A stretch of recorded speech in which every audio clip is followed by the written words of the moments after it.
तर आज या ठिकाणी दलित पॅंथर हे जे संघटन आहे ते संघटन 1972 मध्ये स्थापन करण्यात आलं होतं. देशामधल्या दलितांवर होणारा अन्याय अत्याचार थांबवला पाहिजे. जे सगळे साहित्यिक, कवी, लेखक, कथाकार, कादंबरीकार असे सगळे साहित्यिक या दलित अत्याचाराच्या विरोधामध्ये लिखाण करत होते. पण त्यांच्यामध्ये चर्चा झाली की फक्त त्या लिखाण करून क्रांती होणार नाही, फक्त लिखाण करून दलितांना न्याय मिळणार नाही. तर दलितांना न्याय द्यायचा असेल तर एक मुवमेंट उभी केली पाहिजे. आणि मग या सगळ्यांनी एकत्रित येऊन दलित पॅंथरची स्थापना 9 जुलै 1972ला मुंबईमध्ये करण्यात आली होती. त्याच्या अगोदर अमेरिकेमध्ये ब्लॅक पॅंथरची स्थापना झाली होती आणि अमेरिकेमध्ये काळे आणि गोरे अशा पद्धतीचा सातत्यानं वाद होता. गोऱ्या लोकांकडून निग्रो लोकांवरती सातत्यानं त्यांच्यावर अन्याय होत होता. त्याच्या विरोधामध्ये त्यांनी दलित पॅंथर नावाचं ब्लॅक पॅंथर नावाचं संघटन त्यांनी त्या ठिकाणी स्थापन केलं होतं.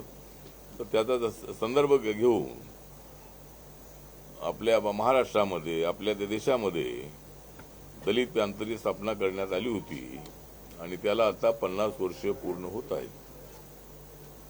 दलितांवरचे जे अत्याचार आहेत ते अत्याचार पूर्णपणे थांबलेत असं नाही, परंतु दलित पॅंथरनी अन्याय अत्याचाराचा प्रतिकार केल्यानंतर मोठ्या प्रमाणामध्ये दलितांना अनेक ठिकाणी न्याय मिळाला. पण अलीकडच्या काळामध्ये सुद्धा काही घटना दलितांवर अत्याचाराच्या होत असतात आणि त्यामुळे आता मी अमेरिकेमध्ये होतो, 12 दिवस अमेरिकेमध्ये होतो. त्या ठिकाणी अनेक आंबेडकराईट लोकांशी माझी चर्चा झाली आणि त्यांनी माझ्याकडे आग्रह केलेला आहे की दलित पॅंथरचं संघटन पुन्हा सुरू होणं अत्यंत आवश्यक आहे. लंडनमध्येही तिथं आंबेडकराईट ऍक्टिव्हिस्ट आहे, त्यांच्याशी माझी चर्चा झाली आणि त्यांचं म्हणणं आहे की दलित पॅंथरचं पुनरुज्जीवन होणं अत्यंत आवश्यक आहे. अनेक तरुणांच्या मनामध्ये दलित पॅंथर बद्दल मोठं अट्रॅक्शन आहे आणि आम्हाला रिपब्लिकन ऐक्याच्या वेळेला दलित पॅंथर ऑफ इंडिया हे जे संघटन होतं, हे संघटन नाईलाजाने रिपब्लिकन ऐक्यासाठी आम्हाला बरखास्त करावं लागलं होतं. तर दलित पॅंथर हे संघटन एक सामाजिक संघटन म्हणून किंवा रिपब्लिकन पक्षाची विंग म्हणून सुरू करायचं का, या संबंधामध्ये मी कार्यकर्त्यांशी, विचारवंतांशी, पत्रकारांशी माझी चर्चा सुरू आहे आणि सर्वांशी चर्चा केल्यानंतर या संबंधामध्ये काय निर्णय घ्यायचा तो निर्णय लवकरच आम्ही घेणार आहोत. या नागपूरच्या दलित पॅंथरच्या कार्यक्रमानंतर 9 जुलैला याचा समारोप जो आहे, या कार्यक्रमाचा तो औरंगाबादमध्ये होणार आहे. कारण औरंगाबाद हे जे ठिकाण आहे, मराठवाडा युनिव्हर्सिटीला बाबासाहेब आंबेडकरांचं नाव देण्यासाठी 17 वर्ष आम्ही संघर्ष केलेला होता. पॅंथरच्या नेतृत्वाखाली, नामांतरवादी कृती समितीच्या नेतृत्वाखाली मोठ्या प्रमाणामध्ये राज्यभर आंदोलन करण्यात आलं होतं आणि त्यामुळं या सुवर्ण महोत्सवाचा समारोपाचा जो कार्यक्रम आहे हा औरंगाबादला 9 जुलैला ठेवलेला आहे. त्यानंतर पॅंथरच्या संबंधामध्ये काय करायचं या संबंधातला निर्णय आपण घेणार आहोत. दुसरा विषय आहे तो ओडिसामध्ये जो रेल्वेचा ऍक्सिडेंट झालेला आहे, ही घटना अत्यंत दुर्दैवी आहे, अत्यंत गंभीर आहे. 3 ट्रेन एकमेकाला त्यांची टक्कर होणं ही बाब अत्यंत गंभीर अशा पद्धतीची आहे. माननीय प्रधानमंत्री नरेंद्र मोदी यांनी त्या स्थळाला भेट दिलेली आहे. जे जवळजवळ 175 लोकांची बॉडीज आतापर्यंत मिळालेली आहे. त्यांच्या कुटुंबांना 10 लाख रुपयाची मदत, 2 लाख रुपये जखमींना, कमी ज्यांना मार लागलाय त्यांना 50,000 रुपये अशी अनाउन्समेंट केलेली आहे. आणि अश्विनी वैष्णव जे आहेत ते त्या ठिकाणी थांबून आहेत, सगळ्याची पाहणी करतायत आणि या प्रकरणाची सीबीआय चौकशी करण्याचे आदेश दिलेले आहे. त्यामुळं याच्या पाठीमागं काय, कुणाचा काय, आतंकवाद्यांचा काय त्यामध्ये हात आहे का, किंवा कोणत्या कारणामुळे ॲक्सिडेंट झालेला आहे, रेल्वेच्या सिग्नलच्या अधिकाऱ्यांच्या चुकीमुळे झालेला आहे, किंवा या सगळी जी चौकशी आहे ही चौकशी सीबीआयच्या मार्फत होणार आहे. त्यामुळे विरोधकांनी या संबंधामध्ये राजकारण करू नये अशा पद्धतीची आमची अपेक्षा आहे. माननीय राहुल गांधीजी हे काँग्रेस पक्षाचे नेते आहेत आणि काँग्रेस पक्ष हा गेली अनेक वर्ष 1885 साली स्थापन झालेली ही जी काँग्रेस आहे त्या काँग्रेस पक्षाचे ते नेते आहेत आणि अमेरिकेमध्ये जाऊन त्यांनी माननीय प्रधानमंत्र्यांच्या विरोधामध्ये भूमिका मांडणं ही बाब अत्यंत अयोग्य आहे. आणि राहुल गांधी यांनी जरी किती नरेंद्र मोदींच्या विरोधामध्ये भूमिका मांडली, मागच्या 2019च्या निवडणुकीच्या वेळेला राफेलच्या मुद्द्यावर सातत्यानं प्रधानमंत्र्यांवरती राहुल गांधी यांनी अटॅक केला आणि त्यानंतर सुप्रीम कोर्टामध्ये सुनावणी झाली आणि सुप्रीम कोर्टामध्ये राहुल गांधी यांना माफी मागण्याचे आदेश कोर्टाने दिले आणि राफेलच्या खरेदीमध्ये कसलाही भ्रष्टाचार झालेला नाही अशा पद्धतीचे जे निकाल आहे तो सुप्रीम कोर्टाने दिला होता. त्यामुळं विनाकारण राहुल गांधी यांनी पुन्हा माननीय प्रधानमंत्र्यांच्या विरोधामध्ये बोलू नये. एक तर नवीन अशा पद्धतीचं संसद भवन आता बांधण्यात आलेलं आहे, त्याचं उद्घाटन ही 28 तारखेला माननीय प्रधानमंत्र्यांच्या हस्ते झालेलं आहे आणि त्या ठिकाणी विरोधकांनी त्याच्यावर बहिष्कार टाकला आणि प्रधानमंत्र्यांच्या हस्ते न होता ते माननीय महामहिम राष्ट्रपतींच्या हस्ते व्हायला हवं होतं अशी भूमिका त्यांनी मांडली. तर मला असं वाटतं की हे संसद भवन बांधण्यामध्ये माननीय प्रधानमंत्र्यांचा अत्यंत महत्त्वाचा वाटा आहे. त्यांच्या संकल्पनेतूनच हे नवीन संसद भवन उभं राहिलेलं आहे.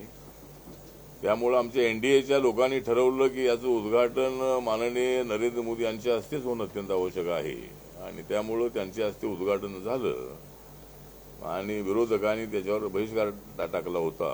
तर ठीक आहे, त्यांना काय करायचं करू द्या, पण विरोधकांनी किती जरी टीका केली, ते किती जरी एकत्रित आले तरी आमची एनडीए मजबूत आहे.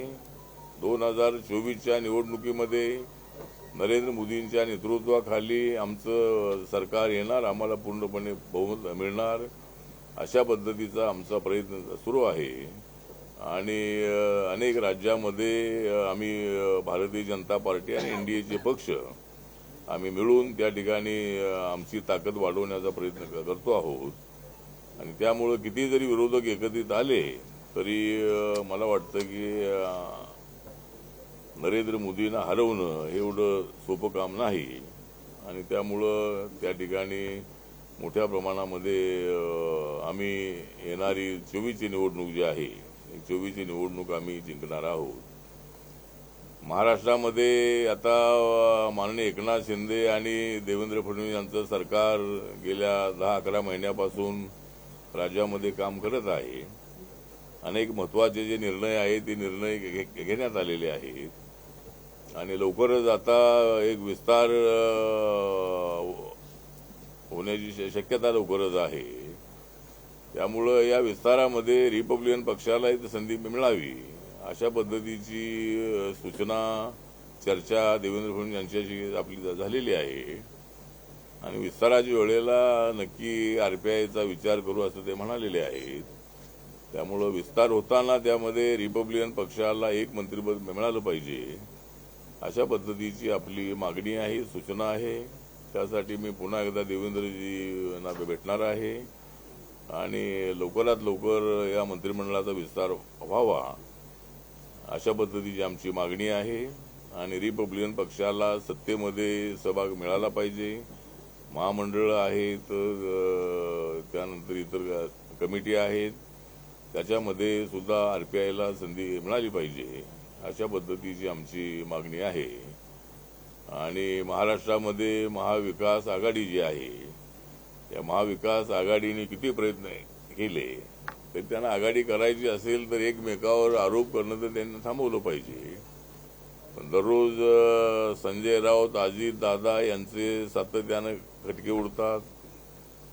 इतरही जे काही नेते आहेत त्यांच्या संबंधामध्ये उलटसुलट भूमिका मांडल्या जात आहेत. त्यामुळे ठीक आहे तर ते आपापसामध्ये त्यांची भांडणं तर सुरूच आहेत. पण आम्ही मात्र एकनाथ शिंदे देवेंद्र फडणवीस आरपीआय आमची महायुती आम्ही सगळे एकसंघपणे आम्ही काम करतो आहोत. आम्हाला महाराष्ट्राच्या कल्याणासाठी काम करायचं आहे आणि त्यामुळं त्या दृष्टिकोनातून आमचे प्रयत्न सुरू आहे. एक तर आपल्याला माहिती देतो की ठीक आहे तर आपण माहिती दिलेलीच आहे. पण अशा पद्धतीने म्हणजे माननीय नरेंद्र मोदी यांनी घेतलेले जे निर्णय आहेत हे निर्णय राज्याच्या सर्वसामान्य जनतेला मिडल क्लासला न्याय देणारे अशा पद्धतीचे निर्णय आहेत. आणि त्यामुळं आम्हाला 2024 मध्ये चांगलं यश मिळेल अशा पद्धतीची आम्हाला अपेक्षा आहे. आणि महाराष्ट्रामध्ये सुद्धा महायुतीचं सरकार 2024 ऑक्टोबरमध्ये नक्की येईल अशी आम्हाला अपेक्षा आहे. येणाऱ्या महानगरपालिका आणि जिल्हा परिषदांच्या पंचायत समितीच्या निवडणुकीमध्ये रिपब्लिकन पक्ष बीजेपी सोबत आणि शिवसेनेसोबत राहणार आहे आणि त्यामध्ये आम्हाला चांगल्या सीट मिळाल्या पाहिजेत असा प्रयत्न आमचा सुरू आहे. आठवले साहेब, माझा एक प्रश्न आहे, बार्टी संदर्भातला प्रश्न आहे. बार्टी जे आहे ज्या ठिकाणी फुले शाहू आंबेडकर शिवाजी महाराजांचे विचार विद्यार्थ्यांमध्ये रुजवल्या जाते त्याच ठिकाणी बार्टीच्या कार्यालयामध्ये नाच गाण्याचा तमाशा तिथं भरवण्यात आलेला आहे. तिथे असे व्हिडिओ व्हायरल झालेले आहे. सुनील वारे जे महासंचालक आहेत त्यांनीच तो चक्क तिथं प्रकार केलेला आहे आणि बार्टीला संपवण्याचा प्रयत्न त्यांचा आहे. तिथे मनोवादी विचार रोखण्याचा त्यांचा प्रयत्न आहे. तुमच्या खात्यात संबंधित तो प्रश्न असल्यामुळे त्यावर तुम्ही काय कारवाई करणार? आता नाही त्या संबंधात काही मला माहिती नाही. आपल्याकडून मी आता ऐकलेलं आहे.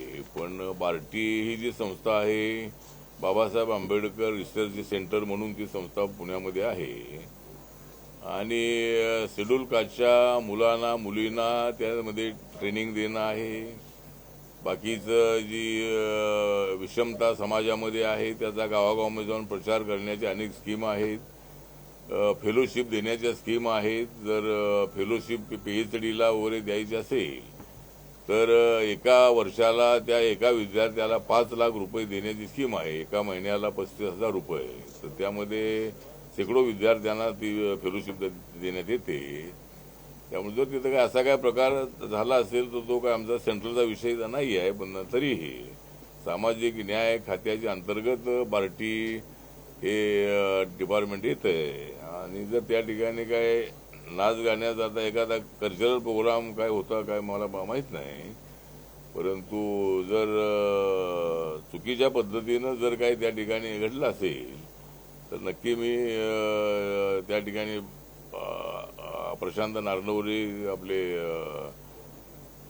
सामाजिक न्यायाचे कमिशनर आहेत त्यानंतर आपले ते सेक्रेटरी आहेत त्यांच्याशी बोलून नक्की त्यामध्ये काही चुकीचं घडलं असेल तर त्यांच्यावर कारवाई करण्याच्या संबंधामध्ये नक्की मी प्रयत्न करेन. 2024च्या निवडणुका आहेत त्यामध्ये आरपीआय किती सीट मागणार आहे, किती सीटवर निवडणुका लढणार आहे? आता आरपीआय तर एकतर आता आमची भूमिका अशी आहे की जर लोकसभाची निवडणूक जी आहे तर त्यामध्ये रिपब्लिकन पक्षाला जर 2 जागा मिळाल्या 2-3 जागा तर 2 जागा निवडून आल्या तर आमच्या पक्षाला राज्याची मान्यता मिळेल. जसं नागालँडमध्ये आमचे 2 आमदार निवडून आले आणि नागालँडमध्ये राज्याची मान्यता आम्हाला मिळालेली आहे. महाराष्ट्रामध्ये जर आरपीआयला स्वतःचा सिम्बॉल आणि मान्यता इलेक्शन कमिशनची जर मिळवायची असेल तर 2 जागा तरी आमच्या निवडून आल्या पाहिजे. त्यासाठी मी वरती माननीय अमित शहा आहेत, जे पी नड्डा आहेत, देवेंद्रजी आहेत, एकनाथ शिंदेजी आहेत यांच्याशी बोलून आरपीआयला 1-2-3 जागा मिळवण्याचा नक्की प्रयत्न मी करणार आहे.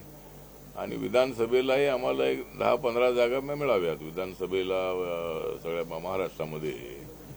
तर त्यामुळं असा आमचा प्रयत्न राहील. आठवले साहेब, एक प्रश्न असा आहे, याला जोडून एक शिर्डी रामटेक या दोन जागा ज्या आहे, लोकसभेच्या जागा कोणत्या असणार आहे? शिर्डी त्या रामटेक जागा ती आम्ही बसून आम्ही चर्चा करणार आहोत. म्हणजे आता आमच्याकडे उमेदवारी बघून आम्ही ती जागा जी आहे, विदर्भामध्ये एखादी तरी जागा मिळावी असा आमचा प्रयत्न राहणार आहे विदर्भामध्ये. आणि बघूया आता एखादी जागा, शिर्डीची जागा आहे त्या ठिकाणी एकदा मी हरलो होतो. त्यामुळे माझी राज्यसभा ही 2026 पर्यंत आहे. त्यामुळे मला काय लोकसभा लढलीच पाहिजे असं नाही आहे. पण जर त्या ठिकाणी संधी मिळाली तर माझी इच्छा आहे व त्या ठिकाणी लढावं. तर ती एक जागा आणि अजून 1-2 जागाचा प्रयत्न करू आपण. यापूर्वी जेव्हा तुम्ही उभे होता शिर्डीवरून, विखे पाटलांनी तुम्हाला मदत केली नव्हती असा आरोप त्यावेळेस झाला होता. विखे पाटलांनी तुम्ही जेव्हा शिर्डीतून उभे होता तेव्हा विखे पाटलांनी मदत केली नव्हती असा आरोप झाला होता. यावेळेस विखे पाटील, तुम्ही दोघे एकाच पक्षात आहात, तेव्हाही एकाच पक्षात एकाच आघाडीत होते, आता तुम्ही युतीत आहात. विखे पाटील मदत करतील का तुम्हाला शिर्डीमध्ये? आता मागच्या वेळेला बाळासाहेब विखे पाटील हे शिर्डी म्हणजे कोपरगाव नावाचा मतदारसंघ पूर्वी होता. त्या ठिकाणी बाळासाहेब विखे पाटील 7 वेळा निवडून आले होते. तर बाळासाहेब विखेंची इच्छा अशी होती की मी शिर्डीमध्ये लढावं, तो रिझर्व्ह झालेला आहे म्हणून. आणि दुसरी जी नगरची जागा आहे, जी जनरल आहे, ती जागा बाळासाहेब विखेंना द्यावी. पण ती नगरची जागा जी होती ती एनसीपीच्या कोट्यातली होती. त्यामुळे एनसीपीने नकार दिला की आम्ही काही ती जागा आमची सोडणार नाही, ती आमची सिटिंग आहे. त्यामुळं बाळासाहेब विखे पाटीलला नाराज झालेले होते आणि त्यांनी तर विरोध केला त्यांच्या मतदारसंघामध्ये. ज्या ठिकाणी एनसीपीचे आमदार होते, नेते होते, त्या ठिकाणी मला लीड मिळालं नाही. आणि ज्या ठिकाणी आपले बाळासाहेब थोरात काँग्रेसचे माजी अध्यक्ष आहेत, आता माजी मिनिस्टर आहेत, तर त्यांचा जो संगमनेर मतदारसंघ आहे, तर विखे पाटील आणि त्यांचं 36 आकडा म्हणजे त्यांचं जमत नव्हतं एका पक्षामध्ये असूनही त्या संगमनेर मतदारसंघामध्ये सुद्धा मी 30,000 आणि त्या ठिकाणी मागे होतो. त्यामुळे सगळ्याच विधानसभेमध्ये 30,000, 32,000, 28,000, 10,000, 11,000 अशा कमी म्हणजे अशा फरकाने मी त्या ठिकाणी 1,32,000 हरलो. तर आता राधाकृष्ण विखे पाटील हे त्या ठिकाणी आहेत, त्यांचा काय आता विरोधाचा विषय नाही आहे. त्यांचे सुजय विखे पाटील हे नगरमधून आता सिटिंग MP आहे. त्यामुळे आता काय त्यांचा विरोधाचा विषय येणार नाही आहे. पण बाकीच्या लोकांची चाचपणी मी करतो आहे. त्यामुळं जर मला संधी मिळाली तर माझी लढण्याची इच्छा आहे. यासोबतच एक प्रश्न असा आहे, रामटेक संदर्भात काही बघूया. रामटेकच्या संबंधामध्ये आता तुमाने जे आहे ते एकनाथ शिंदे यांच्या ग्रुपमधून ते इकडे आमच्यासोबत आलेले आहेत. त्यामुळं रामटेकचा जरी मागणी करून काही उपयोग नाही, कारण ती जागा काय ते सोडणार नाही ती जागा. त्यामुळे ठीक आहे. हा चला इकडे काय. माझा प्रश्न असा आहे की रेल्वे दुर्घटना इतक्या मोठ्या प्रमाणात झाली असताना विरोधक रेल्वे मंत्र्यांचा राजीनामा मागतात आहे. काय रेल्वे मंत्री राजीनामा देतील? मला वाटतं की रेल्वे मंत्र्यांचा राजीनामा मागण्याची पद्धती नेहमी मागणी करतात. पण आता रेल्वे मंत्र्यांनी CBI इन्क्वायरी अनाऊन्स केलेली आहे. ते त्या ठिकाणी सगळं पूर्णपणे लक्ष देऊन आहेत. त्यामुळं रेल्वे मंत्र्यांनी राजीनामा देऊन काय हा विषय या लोकांना न्याय मिळेल असं नाही आहे. त्यामुळं विरोधक तर मागणी करतायत, पण राजीनामा देण्यापेक्षा या प्रकरणाची संपूर्ण चौकशी त्यांनी करावी आणि जे दोषी असतील त्यांच्यावर कठोर कारवाई करावी, अशा पद्धतीची आमची रेल्वे मंत्र्यांकडे सूचना आहे. त्यामुळं राजीनाम्याने काय हा विषय मिटणार नाहीये. पण नंतर असे ऍक्सिडेंट होऊ नयेत. 3 गाड्या एकमेकाची टक्कर होणं आणि त्यामध्ये एकाच वेळेला एवढे लोक 175-76 लोकांचा मृत्यू होणं ही घटना फार मोठी दुर्दैवी आहे आणि अशा पद्धतीचे नंतर ऍक्सिडेंट होता कामा नयेत. यासाठी नक्कीच रेल्वे मंत्रालयाने लक्ष द्यावं, अशा पद्धतीची आमची भूमिका आहे. सर, माझा एक प्रश्न आहे. माझा प्रश्न असा आहे की महामानव डॉक्टर बाबासाहेब आंबेडकरांनी एक सुंदर असं संविधान लिहिलं आणि त्या आधारावरच लोकशाही चालत आहे आणि आता एक सुंदर असं संसद भवन तयार केलं. काय तुमची मागणी राहणार की या नवीन संसद भवनाला डॉक्टर बाबासाहेब आंबेडकर यांचं नाव देण्यात यावं आणि पुतळाही बसवावा? आता नाव देण्याचं आता जे आहे ते काही लोकांची इच्छा असेल, पण आता पूर्वीचं संसद भवन होतं त्याला हे काय नाव वगैरे नव्हतंही, त्यामुळं तसं आता जर तसा विचार होत असेल तर त्यामध्ये आम्हाला आनंद आहे. जर बाबासाहेब आंबेडकरांचं नाव त्याला मिळत असेल तर आम्हाला आनंद आहे. पण आता तशी मागणी झाली तर अनेक लोकांची मागणी हे करतील की यांचं नाव द्या, त्यांचं नाव द्या. पण संसद भवन जे आहे ते भव्य अशा पद्धतीचं बांधण्यात आलेलं आहे. पहिल्या लोकसभेच्या एरियापेक्षा 1.5 पट एरिया या संसद भवनाचा मोठा आहे. उद्या असा निर्णय झाला की एक मतदारसंघ आपला फार मोठा आहे, ते मतदारसंघ थोडे कमी करावेत आणि मेंबर वाढवावेत, असा भविष्यामध्ये निर्णय झाला तर संसद भवन मोठं होणं अत्यंत आवश्यक होतं आणि अत्यंत चांगल्या पद्धतीचं संसद भवन झालेलं आहे. त्यामुळं त्या नवीन संसद भवनामध्ये नवीन विचार मांडले जातील. लोकशाहीमध्ये सत्ताधारी आणि विरोधक हे संयुक्तपणे चांगलं काम करतील आणि विरोधकांनी सत्ताधाऱ्यांना सहकार्य करावं, अशा पद्धतीची आमची त्यामध्ये भूमिका राहणार आहे. आठवले जी, अभी कांग्रेस की दिल्ली में प्रेस कॉन्फ्रेंस चल रही है और उन्होंने सीबीआई जो रेलवे की जांच कर रही है उसको उन्होंने डिनाई किया है कि सीबीआई के पास टेक्निकल नॉलेज नहीं रहता, सिर्फ सरकार दिशा भटकाने के लिए रेलवे एक्सीडेंट को सीबीआई की जांच करा रही है.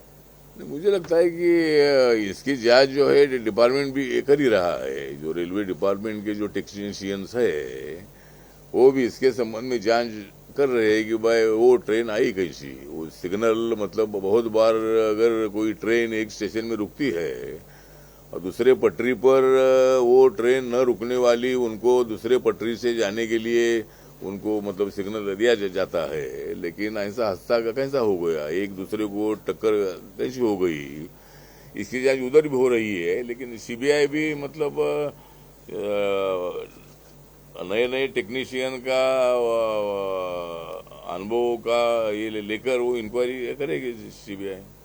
सर, एक और सवाल है कि द कश्मीर स्टोरी का जिस प्रकार विरोध हुआ था उसी तरह भी राजस्थान में चुनाव होने जा रहा है. अजमेर 92 एक फिल्म आ रही है, वहाँ के मुसलमानों का, अजमेर के लोगों का कहना है कि इस फिल्म को बैन लगा देना चाहिए, इससे मुसलमानों की छवि खराब हो रही है. आज उन्होंने वहाँ पे डिमांड शुरू की है अजमेर 92 का.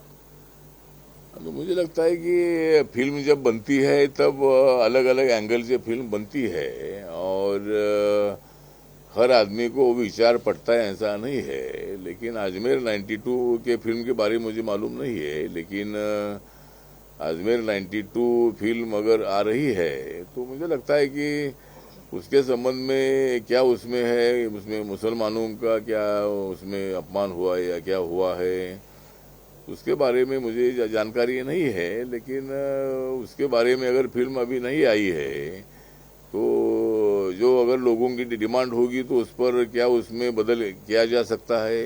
सेंसर बोर्ड ने इसमें ध्यान देना चाहिए और उस फिल्म में जो ऑब्जेक्शनेबल कुछ मुद्दे हो गए तो उसको हटाने के लिए भी सेंसर बोर्ड ने निर्देश देना चाहिए, ऐसा मुझे लगता है.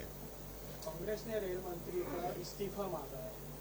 कांग्रेस ने रेल मंत्री का इस्तीफा मांगा है. ओडिशा एक्शन नहीं, अभी कांग्रेस ने तो मांगा है, लेकिन अभी इस्तीफा देने से कुछ हल होने वाला है नहीं है. मतलब इस्तीफा की मांग तो पॉलिटिकल होती है. ये तो हादसा बहुत बड़ा गंभीर है और ऐसा हादसा ना हो इसके लिए कांग्रेस पार्टी ने मार्गदर्शन करना चाहिए, कोई सुझाव दे देना चाहिए. खाली रेल मंत्री के रिजाइन से कोई इसमें हल निकलने वाला नहीं है. इसीलिए कांग्रेस पार्टी ने और भी कुछ मुद्दे इस संबंध में रखना चाहिए कि भाई रेल में कई सुधारना की जा सकती है. ऐसा एक्सीडेंट ना होने के लिए सरकार ने, रेल मंत्रालय ने क्या करना चाहिए, इसके बारे में उन्होंने सुझाव दे देना चाहिए. खाली रिजाइन मांगने से कुछ होगा नाही. सर, नवीन संसदेचं उद्घाटन झालं आहे, त्याच्यात राजदंड स्थापन केला, एका धर्माचं प्रतीक स्थापन केलं आहे. तर एका धर्माचं प्रतीक स्थापन केलं आहे, राजदंड स्थापन केला आहे, तर भारतीय धर्मनिरपेक्षतेवर घाला घातला आहे किंवा मनोवादी संस्कृतीचा घाला घालण्यात येत आहे संविधानावर, असं वाटत नाही का तुम्हाला? नाही, मला वाटत नाही कारण तसं काही घडलेलं नाही आहे. कारण देश हा सर्व धर्म समभावावर चाललेला आहे. डॉक्टर बाबासाहेब आंबेडकरांनी ड्राफ्टिंग कमिटीचे चेअरमन या नात्याने घटनेचे शिल्पकार म्हणून जी घटना बनवलेली आहे त्याच्यामध्ये आपापल्या धर्माच्या भूमिका आपापल्या लोकांनी पाळाव्यात. पण देश हा एक आहे, सगळ्यांनी भाईचारा ठेवावा अशा पद्धतीची भूमिका संविधानामध्ये आहे. त्यामुळे अनेक वेळेला जी काय भूमिपूजन होतात त्यावेळेला हिंदू परंपरेप्रमाणे त्या ठिकाणी भूमिपूजन होतं, नारळ फोडला जातो. त्यामुळं त्या ठिकाणी काय इतर धर्माचा अपमान होतोय असं नाही आहे. आणि त्या पूजनाच्या वेळेला तिथं सगळ्या धर्माचे धर्मगुरू होते. त्यामुळं असं काय नरेंद्र मोदींची भूमिका ही सगळ्या लोकांना घेऊन जाणारी भूमिका आहे. सबका साथ सबका विकासची त्यांची भूमिका आहे. ते सबका प्रत्येक वेळी हिंदू धर्म स्थापन करावं की हिंदू धर्माचं राज्य व्हावं असं म्हणतात आणि धर्मनिरपेक्षतेवर घाला घालत आहेत. असं काय म्हणतात, ते म्हणणारे म्हणतात, पण असा धर्मनिरपेक्षतेवर घाला घालण्याचा अजिबात विषय नाही. सगळ्या धर्मांना संरक्षण देण्याची भूमिका कुठल्याही सरकारची असली पाहिजे. आणि बाबासाहेब आंबेडकरांच्या संविधानाचं मुख्य जे सूत्र आहे हेच आहे की देशामध्ये समानता असली पाहिजे. देशामध्ये मानवतेच्या भूमिकेतून सगळ्यांनी वागलं पाहिजे. सर्व धर्म समभावाची भूमिका असली पाहिजे. आता आम्ही आमच्या बाबासाहेबांच्या जयंतीला, बुद्ध जयंतीला अनेक आमदार, खासदार, मंत्री, नेते येतात. त्यामुळे ते लगेच काय बुद्ध होतात असं नाही आहे. आम्ही एखाद्या हिंदू समाजाच्या कार्यक्रमाला गेलो तर आम्ही लगेच बुद्धचे हिंदू होतो असं अजिबात नाही आहे. त्यामुळे एकमेकाच्या धर्माला आदर करणं अशा पद्धतीची भूमिका सगळ्यांची असली पाहिजे. आणि हेच बाबासाहेबांचं संविधान सांगतंय. त्यामुळे असं काय इथं एकाच धर्माचा विषय अजिबात नाही. सर एक क्वेश्चन है कि प्रकाश अम्बेडकर ने ये मांग की है कि भीमा कोरेगांव कमीशन के सामने देवेंद्र फडणवीस को हाजिर होना चाहिए क्योंकि देवेंद्र फडणवीस उस समय मुख्यमंत्री थे. क्या कहेंगे आप? मुझे लगता है कि जो भीमा कोरेगांव का जो कमीशन है वो कमीशन जिसको बुलाएगा उसमें उन्होंने जाना चाहिए. लेकिन जब तक कमीशन देवेंद्र फडणवीस जी को नहीं बुलाते हैं तब तक वहां जाने का कोई विषय नहीं है. लेकिन बहुत सारे लोगों ने अपनी अपनी भूमिका वहां रखी है. और लगातार मेरी पार्टी ने, दलित पैंथर्स ऑफ इंडिया ने, मतलब बाबा साहब अम्बेडकर जी भी वहाँ 1 जनवरी को जाते थे. और हम लोगों ने भी कम से कम 30-35 साल पहले भारतीय दलित पैंथर के टाइम पर हम शुरू में वहाँ जाते थे. वहाँ 200 लोग, 500 लोग, 1000 लोग, 2000, 5000, 10,000, 25,000, 50,000, 1 लाख, 2 लाख. और अभी जो जिस दिन हादसा हुआ वहाँ कम से कम 3-4 लाख उसी दिन वहाँ लोग आए थे. कुठलं वर्ष थे? 2018. हाँ, 2000. हाँ, म्हणजे ते 1818 को आपल्या 1818ला त्या ठिकाणी ती घटना घडलेली होती. तर त्याला 2018 मध्ये 200 वर्ष पूर्ण झाली होती. त्यावेळेला सगळ्या महाराष्ट्रातून मोठ्या प्रमाणात लोक तिथं आले होते. आणि याच्या अगोदर त्या ठिकाणी कधीही त्या ठिकाणी येणाऱ्या सगळ्या लोकांना चहा पाणी करणं, पाणी देणं अशा पद्धतीनं मराठा समाजाचे सगळे लोक त्या ठिकाणी सहकार्य करत होते. पण त्यावेळेला एक घटना अशी घडली होती की त्या ठिकाणी गायकवाड नावाचे एक पैलवान होते. काय गावाचं नाव आहे? वडू नावाचं गाव आहे. तर त्या वडू नावाच्या गावामध्ये आमच्या एका तरुणाने बोर्ड लावला होता की आमचे गायकवाडचं नाव काय? वंशज त्यांचे संभाजी महाराजांना ज्यांनी हे केलं ते माहित आहे. पण गायकवाडचं नाव काय? गणपत गायकवाड हे तिथले महार समाजाचे पैलवान होते. आणि ज्या वेळेला संभाजी राजे यांच्यावर मोगलांनी हल्ला केला आणि त्यांच्या शरीराचे अनेक तुकडे झाले होते, त्यावेळेला गणपत पैलवान त्या ठिकाणी गेले आणि त्यांनी ती सगळी बॉडी जी आहे ही बॉडी वडू गावामध्ये आणली. आणि त्यानंतर त्यांचा अंत्यविधी त्या ठिकाणी झाला होता. आमच्या एका तरुणाने बोर्ड लावला की आमचे महार हे शूर आहेत आणि आमच्या गणपत गायकवाड यांनी ती सगळी बॉडीत आणली होती असा बोर्ड लावला होता. तर तो मराठा समाज याच्या काही तरुणांनी तो बोर्ड फाडला आणि त्यानंतर थोडासा वादविवाद झाल्यानंतर तो मिटलाही. पण 1 जानेवारीला पुन्हा जवळजवळ 500-600 मराठा तरुणांनी त्या ठिकाणी मोटरसायकल रॅली काढली आणि ते भीमा कोरेगावकडे गेले आणि मग त्या ठिकाणी दगडफेक झाली, तिकडूनही झाली, इकडूनही झाली आणि तर ती घटना अशा पद्धतीनं घडलेली आहे. त्यामुळं पूर्वी मराठा समाजाने नेहमी आम्हाला सहकार्य केलेलं आहे. फक्त त्यावेळेला थोडा 2-4 दिवसाच्या मध्ये थोडं वातावरण असं झालं होतं. तर आणि त्यानंतर आता आम्ही 3-4 वर्षे जातोय त्या ठिकाणी मराठा समाजाचं पूर्णपणे सहकार्य आहे. पण आता कमिशन जे नेमलेलं आहे त्या कमिशननी त्याची इन्क्वायरी करायची आहे की याच्या पाठीमागं कोणाचा हात होता, कुणी अशा पद्धतीची दंगल घडवलेली आहे, याची चौकशी कमिशनने लवकरात लवकर करावी. मराठीमध्ये हे हवं आहे. प्रकाश आंबेडकरांची मागणी केली ते मराठीत हवं. प्रकाश आंबेडकरांनी जी मागणी केली आहे ती मराठीमध्ये काय मागणी